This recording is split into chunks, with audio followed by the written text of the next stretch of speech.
The video you're getting ready to watch is me looking at some x-rays here and gathering my thoughts on what I would do to help this horse that's in the process of foundering at the moment and how we can make him more comfortable. So that's what these lines are on this x-ray here to tell you what my thought process was. Hi, Dennis here at Cappel Training. Sure glad you dropped in to join us here today, and I'm going to take you on a little journey today. A person called and said that he was at the veterinarian and his horse was foundering and wanted to know if I could come help him out. So I'm here getting ready to go out, and the veterinarian sent some x-rays, so we'll talk about what I see in these x-rays, and then we'll actually, next video we'll go shoe the horse. So today we're inside, and this is just gathering my thoughts as to what needs to happen when I get in the field.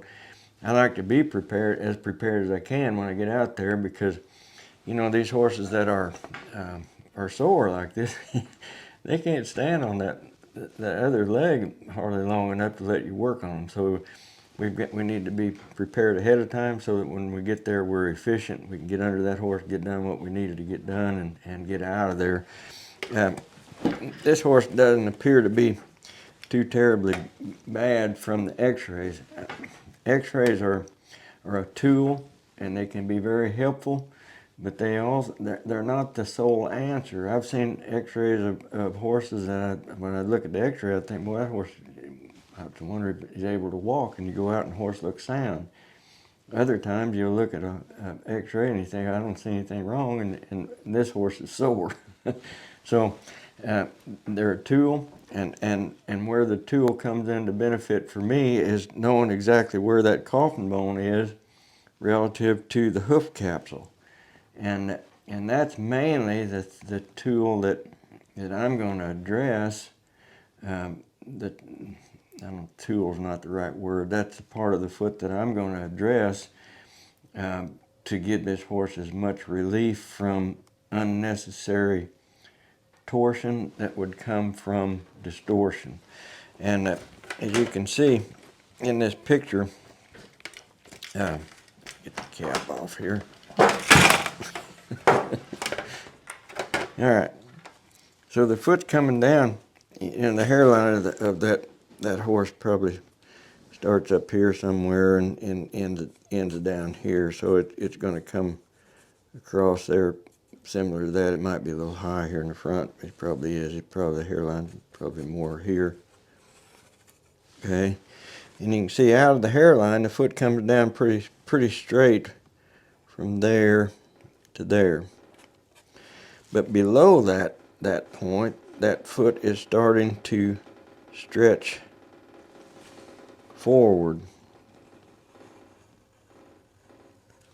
Okay, and you see how the line is, this would be the front of the coffin bone here, and you can see where the front of the coffin bone and this line is getting to be more distance now between where this line is and the external surface of the hoof wall as it is up the top of that hairline. So you know, you might look at that and think that coffin bone is starting to come down. Maybe not. It could be that hoof wall has been experiencing normal distortion due to the toe being out here longer than it needed to be. You know, it could be the act of actually foundering. This horse is sore, so we know that that's what's going on. But this isn't this horse's first trip to experiencing this kind of pain. There's been a compromise that's showing up in the very tip of that coffin bone. You can see there's some remodeling taking place. So this isn't his first trip to doing this, and so we're gonna do the best we can do to help give this horse some relief. So what can be done? There's always more than one way to skin a cat. You know, there's all sorts of different ways. This is what I'm going to do this time. It might not be what I do on this horse next time. But this time, what I'm seeing is that here, right underneath the tip of the coffin bone, there's not a lot of sole right here. So we cannot take anything, we can't shorten him up at all right there underneath the coffin bone. So what can be done? Well, I think that right here, if we put a shoe on and we stop it right here, just in front of the coffin bone, and then we from the ground just remove that point of that tip. There's no sensitive out in front of this line right here. Anything in front of that is like the end of your thumbnail or something. There's no sensitive tissue out there, so we can be pretty aggressive right here in dealing with distortion when we know that there's no sensitive tissue there. We're going to be into sensitive tissue probably along about, right in here. So let's look at, if we drop a plumb line down straight to the bottom of the foot, right here from the center of P2, that's going to be the center of that horse's foot. So what we can do is we can shorten it up just a little bit at this angle here in front of center, where we'll take just a little bit of that hoof wall off right out here, and then come back to center, and then back here, the back where this heel is coming down like this, it's stopping right there. Right now, this is what the bottom of the foot looks like. Okay, so in front of center, we're going to trim it at just a little bit of an angle up and forward. Behind center, you see how as that heel is coming down, it's going forward.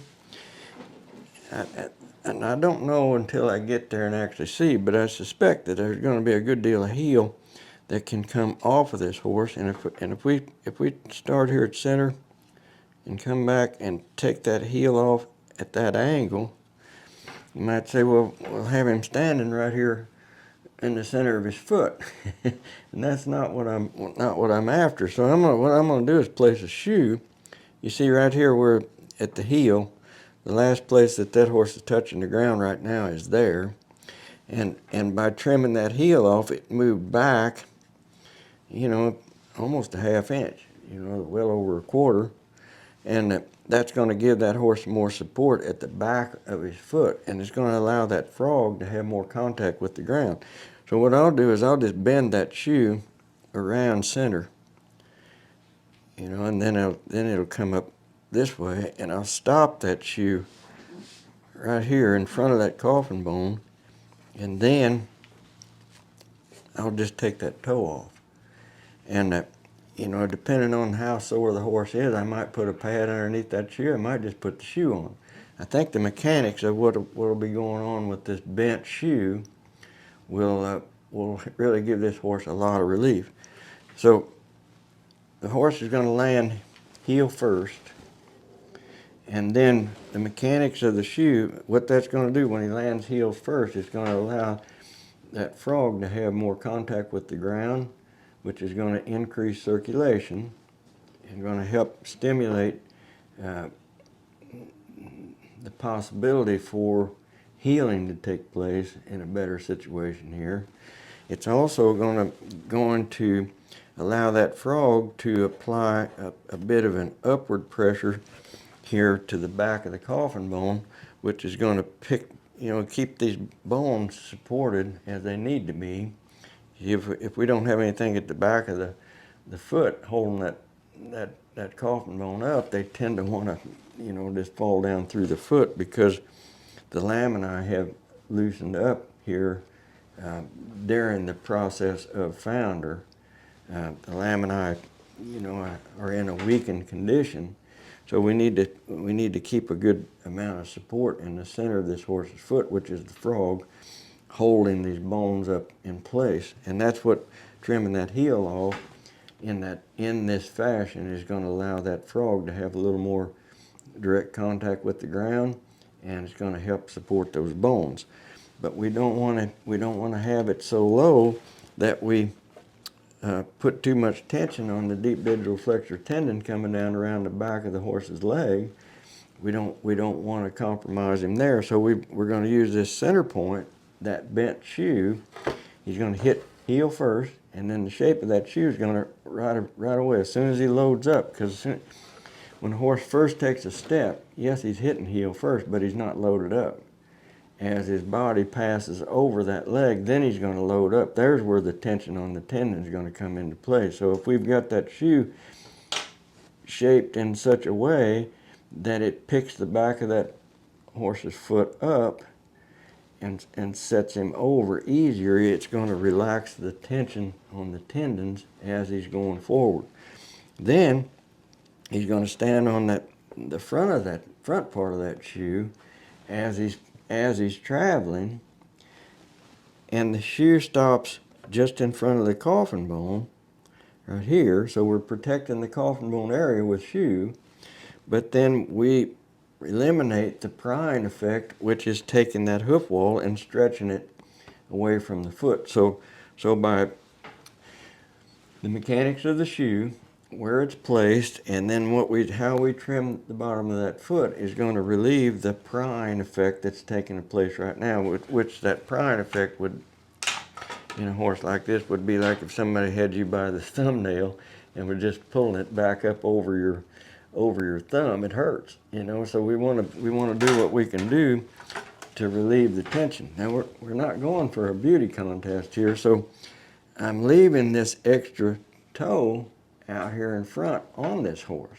It's not going to be as sightly, as pretty as you'd like for it to be, but the reason that I leave that on there is it serves as kind of a cast in the front of that foot to strengthen this hoof capsule. So if we've got the mechanics addressed with the shoe, the trimming, and getting rid of that toe, so we've made it easier for the horse to travel, and then we're going to leave that front of that hoof wall on there, even though it's thicker, and this will help to support that entire hoof capsule, which also should aid this horse in his comfort. So anyway, in a mild case of laminitis, a mild case of founder, this is what I'm going to do. There are some more drastic things that can be done, but I don't think it's necessary in this case, based on what I'm seeing in the x-ray and based on the comfort level of the horse. So, but he's not right here in front of us. I'm just going on what I've heard at this point, but this is how I'm gathering my thoughts before I go out and actually do the shoeing. So anyway, I hope you enjoyed that little explanation of what's going on. Founder and laminitis are closely related. I believe that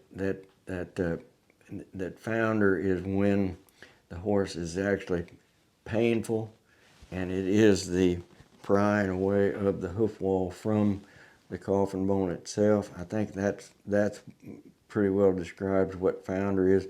Laminitis would be the compromise of the lamini. Maybe the horse isn't hurting, but this would be, you'd see it on the bottom of the foot where the white line and should be close together. Sometimes there's a gap that happens between where the hoof wall is and where the sole meet right there, and in that gap you'll see the stretching of the lamini. Sometimes it's referred to as seedy toe. It just is evidence that there's been some kind of trauma to the lamini in the foot, and that's what laminitis is. But I believe that, in my understanding, the correct definition of founder would be in the mechanical prying away of the hoof wall from the coffin bone itself, and it's very, very painful. That's what's happening when a horse is actually foundering. So anyway, I hope that clarifies a little bit of the difference or the similarities between laminitis and founder. I know this particular horse he fits the scenario of being set up for this to happen. He's overweight. He's on grass. He's got some age on him. He's possibly got Cushing's disease as well, which is a intolerance for the sugar that comes in the grass, and we've got good grass this fall here, and it just hit him. So we're going to go do what we can do mechanically to give him some relief. Then it's a matter of time is whether or not he's going to be able to be 100% sound. Sometimes they will come through and be all right. Sometimes they won't. All we can do is apply the mechanics to relieve them from as much pain as we possibly can, and then time's got to take place, and either they're going to heal or they're not. So anyway, I hope you enjoyed this little dissertation on what I'm thinking about as I'm getting ready to go shoe a foundered horse. And if you like the content that we're putting out, I'd appreciate it if you'd hit that like button. Thank you very much.